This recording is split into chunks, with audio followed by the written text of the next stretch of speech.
തെന്നിന്ത്യൻ സിനിമയിലെ താരറാണിയെന്നാണ് നയൻതാര അറിയപ്പെടുന്നത്. മലയാളത്തിലാണ് ആദ്യ സിനിമ ചെയ്തതെങ്കിലും മലയാളത്തിൽ തുടക്കകാലത്ത് വലിയ സ്വീകാര്യതയൊന്നും നയൻതാരയ്ക്ക് അന്ന് ലഭിച്ചിരുന്നില്ല. എന്നാൽ തമിഴകത്തേക്ക് കടന്നതോടെ താരറാണിയായി നയൻതാര മാറുകയായിരുന്നു. അധികം മലയാള സിനിമകളിൽ നയൻതാര പിന്നീട് അഭിനയിച്ചിട്ടില്ല. മറ്റു ഭാഷകളിലെ തിരക്ക്, പ്രതിഫലം തുടങ്ങിയ ഘടകങ്ങൾ ഇതിന് കാരണമാണ്. മലയാളത്തിൽ അഭിനയിച്ചതിൽ നയൻതാരയ്ക്ക് ഏറെ ജനപ്രീതി നേടിക്കൊടുത്ത സിനിമയാണ് ബോഡിഗാർഡ്. ദിലീപ് നായകനായ ചിത്രം സംവിധാനം ചെയ്തത് അന്തരിച്ച സിദ്ദിഖായിരുന്നു. ദിലീപിന്റെ നിർദ്ദേശപ്രകാരമാണ് സിനിമയിലേക്ക് നയൻതാര എത്തുന്നത്. വലിയ താരമായതിനാൽ നടി മലയാളത്തിൽ അഭിനയിക്കുമോ എന്ന സംശയം സിദ്ദിഖിനുണ്ടായിരുന്നു. കഥ ഇഷ്ടപ്പെട്ടാൽ നയൻ അഭിനയിക്കും, നല്ല കഥാപാത്രമാണെങ്കിൽ ഒരു മടിയുമില്ലാതെ അഭിനയിക്കുമെന്ന് അന്ന് ദിലീപ് പറഞ്ഞു. മുമ്പൊരിക്കൽ സവാരി ടിവിയിൽ സിദ്ദിഖ് ഇതിനെക്കുറിച്ച് സംസാരിച്ചിട്ടുണ്ട്. കഥ ഫോണിൽ കൂടിയാണ് പറഞ്ഞത്. 1 മണിക്കൂർ കൊണ്ട് കഥ ഏറെക്കുറെ പറഞ്ഞു. കഥ പറഞ്ഞ ഉടനെ ഈ സിനിമ ഞാൻ തന്നെ ചെയ്യും, ഡേറ്റ് സിദ്ദിഖ ഒന്ന് അഡ്ജസ്റ്റ് ചെയ്യേണ്ടി വരുമെന്ന് നയൻതാര അന്ന് പറഞ്ഞു. നയൻതാരയാണ് വരുന്നതെന്ന് അറിഞ്ഞപ്പോൾ പ്രൊഡ്യൂസർക്ക് വലിയ ടെൻഷനായി.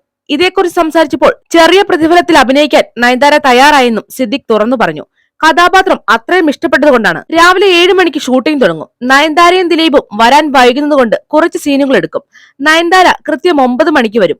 8:55 ആവുമ്പോഴേക്കും വിത്ത് മേക്കപ്പോടെ എത്തും. വളരെ പ്രൊഫഷണലാണ്.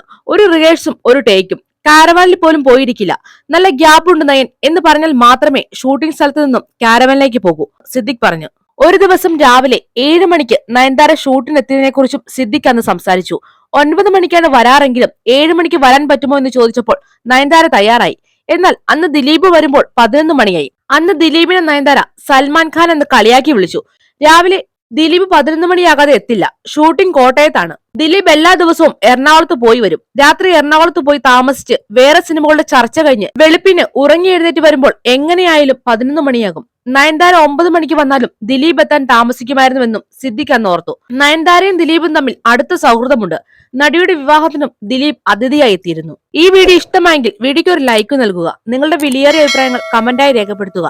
പുതിയ വാർത്തകൾക്കും വിശേഷങ്ങൾക്കുമായി ഈ ചാനൽ മറക്കാതെ സബ്സ്ക്രൈബും ചെയ്യുക.